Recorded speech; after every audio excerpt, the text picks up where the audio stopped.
కాబట్టి మేము రేట్లు పెంచుతా ఉన్నాము, పెంచక తప్పడం లేదు అని చెప్పి వీళ్ళు అంటా ఉన్నారు. నేను అడుగుతా ఉన్నా, మరి వీళ్ళు రేట్లు పెరిగినప్పుడు పెంచుతా ఉన్నప్పుడు ఆ రేట్లు తగ్గినప్పుడు మీరు తగ్గించారా అని అడుగుతా ఉన్నాను ఇదే చంద్రబాబు ప్రభుత్వాన్ని.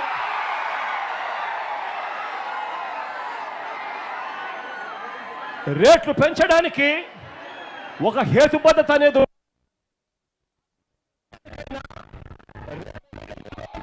రేట్ల రివ్యూ అనేది సంవత్సరానికి కేవలం ఒక్కసారి జరగాలి. అది కూడా అక్టోబర్ నవంబర్ మాసాల్లోనే జరగాలి. ఎందుకంటే అప్పుడు ఫిష్ మీల్ పుష్కలంగా అవైలబుల్ గా ఉంటుంది.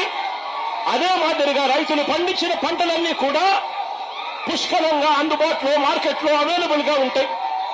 అలాంటప్పుడు అలాంటి పరిస్థితులు గమనించుకుని అప్పుడు మాత్రమే రేట్లకు సంబంధించిన రివ్యూ జరగాలి. ఆ టైంలో ఏమో రివ్యూ చేయరు, మార్కెట్లో తక్కువ రేటుకు వీళ్ళన్నీ కూడా కొనుగోలు చేస్తారు. ఆ తర్వాత కొరత ఉంది అని చెప్పి ఒక కారణం తర్వాత ఎప్పుడో చూపించి ఇష్టం వచ్చినట్టుగా రేట్లు పెంచుకుంటూ పోతా ఉన్నారు ఈ సిండికేట్ కంపెనీల సామ్రాజ్యం.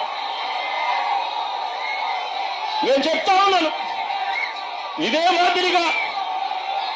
మాదిరిగా వైఎస్ఆర్సీపీ ప్రభుత్వం ఉన్నప్పుడు, ఇదే మాదిరిగా మన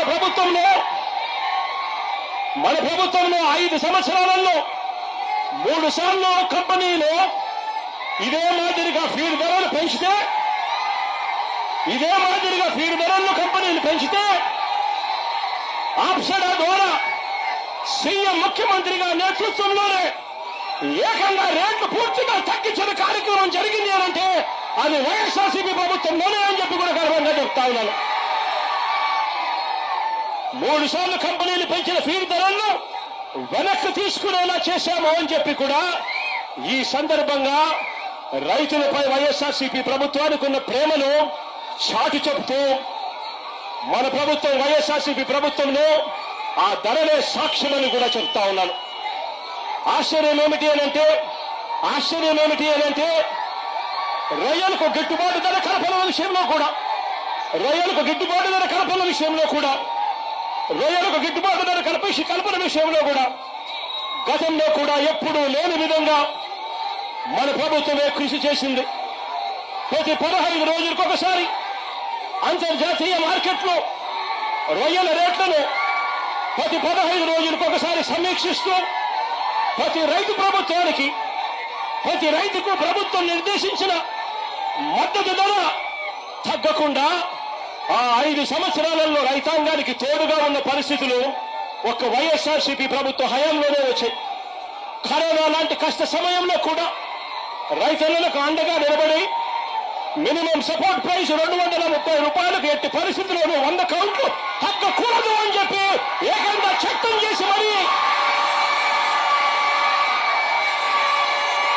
రైతన్నలకు అండగా నిలిచిన పరిస్థితి ఒక్క మన ప్రభుత్వంలోనే జరిగిందని కూడా నేను చెప్తా ఉన్నా. ఈ రోజు రైతాంగం పరిస్థితి ఏమిటి అనంటే, ఈ రోజు రైతాంగం ఉత్పత్తి ఖర్చు చూస్తే 275 రూపాయలు కేజీకి పెరిగిన పరిస్థితులు. ఇష్టం వచ్చినట్లుగా ఫీడ్ రేట్లు పెరుగుతా ఉన్నాయి, ఇష్టం వచ్చినట్టుగా సీడ్ రేట్లు పెరుగుతా ఉన్నాయి. కానీ పంట కొనుగోలు రేటుకు వచ్చేసరికి పంట కొనుగోలు రేటు ఈ రోజుకి కూడా కేజీ 230 రూపాయలు దాటని పరిస్థితి ఈ రోజు కూడా కనిపిస్తా ఉన్నాయి. నేను అడుగుతా ఉన్నాను, ఒకవైపునేమో రేట్లు పెరుగుతా ఉన్నాయి, ఉత్పత్తికి అయ్యే ఖర్చు రేట్లు. మరోవైపు చూస్తే పంట కొనుగోలు చేసే రేటు చూస్తే ఆ రేటు తగ్గుతా పోతా ఉంది పెరక్కపోయి. ఇలాంటి పరిస్థితుల్లో రైతాంగం ఎలా బతుకుతా ఉన్నారు, రైతాంగం ఎలా బతకగలరు అని చంద్రబాబు నాయుడు గారిని గట్టిగా నిలదీస్తూ అడుగుతా ఉన్నా. అయ్యా చంద్రబాబు గారు, ఈ సిండికేట్ తో మీరు కుమ్మక్కై నీకింత నాకింత అని చెప్పి మీరు చేస్తా ఉన్న ఈ పోకడి మార్చుకోవాలి అని చంద్రబాబు నాయుడు గారికి పిలుపునిస్తా ఉన్నాను.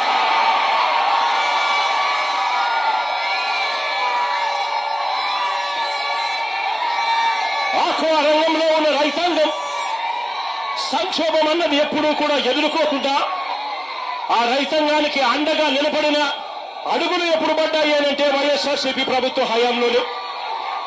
అంతవరకు ఎప్పుడు చూడని విధంగా గతంలో ఎప్పుడు జరగని విధంగా రూపాయిన్నరకే కరెంట్ ఇచ్చిన ప్రభుత్వం ఏదైనా ఉంది అంటే అది వైఎస్ఆర్సీపీ ప్రభుత్వమే అని చెప్పి కూడా గర్వంగా నేను చెప్పగలుగుతా.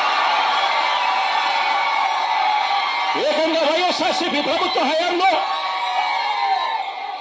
57